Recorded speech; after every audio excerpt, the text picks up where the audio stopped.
പെരുമ്പാവൂർ വേങ്ങൂർ പഞ്ചായത്തിൽ മഞ്ഞപ്പിത്തം ബാധിച്ച് ചികിത്സയിലുള്ളവരുടെ നില ഗുരുതരം. ആരോഗ്യസ്ഥിതി മോശമായതിനെ തുടർന്ന് 3 പേരെ തീവ്രപരിചരണ വിഭാഗത്തിൽ പ്രവേശിപ്പിച്ചു. കുടിവെള്ള വിതരണത്തിലെ അപാകതയാണ് രോഗം പടരാൻ കാരണമെന്നാണ് നാട്ടുകാരുടെ ആരോപണം.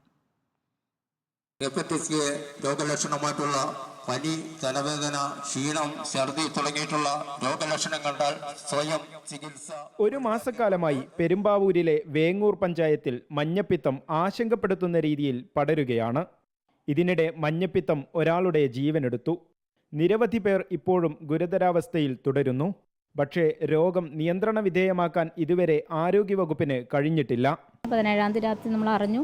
18-ാം തീയതി തന്നെ ഞങ്ങൾ അടങ്ങുന്ന ടീം ആ ഭാഗം വിസിറ്റ് ചെയ്തു. അപ്പോൾ ആ ഭാഗത്ത് കിണർ വെള്ളമില്ല, എല്ലാം വാട്ടർ അതോറിറ്റിയുടെ വെള്ളമാണ് ഉപയോഗിച്ചുകൊണ്ടിരിക്കുന്നത്.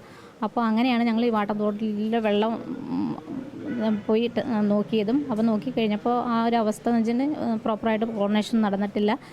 വീടുകളിൽ തിളപ്പിച്ചാറ് വെള്ളം കുടിച്ചവർക്കും കിണർ വെള്ളം കുടിച്ചവർക്കൊന്നും റിപ്പോർട്ട് ചെയ്തിട്ടില്ല. അന്ന് തുടങ്ങി നമ്മൾ നോട്ടീസ് വിതരണം ചെയ്തിട്ടുണ്ട്. ബോധവൽക്കരണത്തിൻ്റെ ഭാഗമായിട്ട് അനൗൺസ്മെൻറ്റ് നടത്തിയിട്ടുണ്ട്. വാട്ടർ അതോറിറ്റിയുടെ പൈപ്പ് ലൈൻ വെള്ളം ഉപയോഗിക്കുന്നവരിലാണ് മഞ്ഞപ്പിത്തം കണ്ടെത്തിയത്. ചൂരത്തോടിലെ ചിറയിൽ നിന്ന് എടുക്കുന്ന വെള്ളം ഫിൽറ്റർ യൂണിറ്റിലൂടെ ചൂരത്തോട്ടിലെ തന്നെ വലിയ ടാങ്കിലെത്തും. ഇതാണ് പ്രദേശവാസികൾ ഉപയോഗിക്കുന്നത്.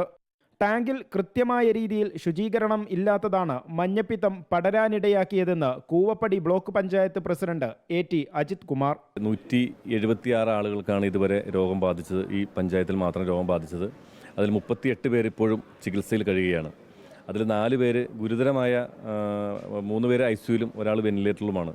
അപ്പോൾ നമുക്ക് ഒരു പ്രാദേശിക ദുരന്തമായി ഈ വേങ്ങൂരിൽ മഞ്ഞപ്പിത്തം മാറിയിരിക്കുകയാണ്. ചികിത്സയിലുള്ളവർക്ക് വലിയ സാമ്പത്തിക ബാധ്യത വരുന്നതിനാൽ സർക്കാർ ഇടപെടണമെന്നാണ് നാട്ടുകാരുടെ ആവശ്യം. റിപ്പോർട്ടർ, കൊച്ചി.